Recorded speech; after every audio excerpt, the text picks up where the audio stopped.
है बिगड़ी सामान कह की बिगड़ी सामान कह की छोड़िया दुआर हो जार मिलिया मीतवा बनल बा बाजार ता जार मिलिया मीतवा।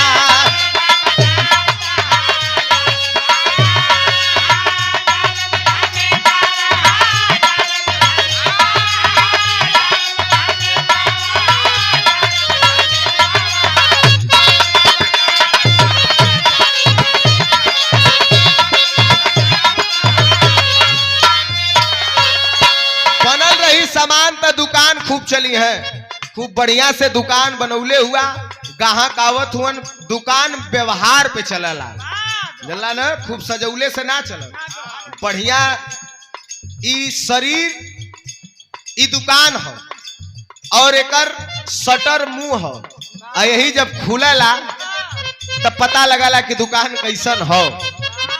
मीठ बोलला तो आदमी के नीक लगल तो बढ़िया हो, खर दे तनी से सुन ग है अगर बोल देला तो आदमी कही हमारा ससुरा बेकार है, करे बोले का सहूर ना है।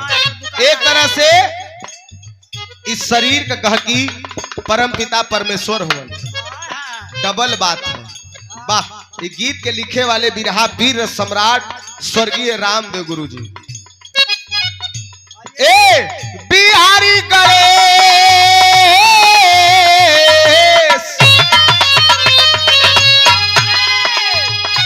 मनीष भैया बैठल हुआ का, मनीष भैया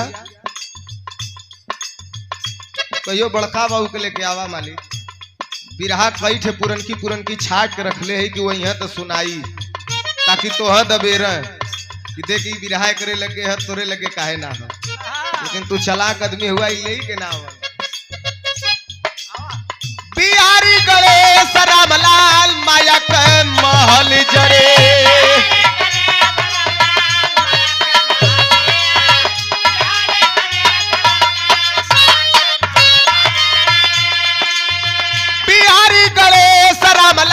माया के महल जरे रामदेव चंद्रिका के रामदेव चंद्रिका के भूली नहीं प्यार हो जार मिली है मीतवा।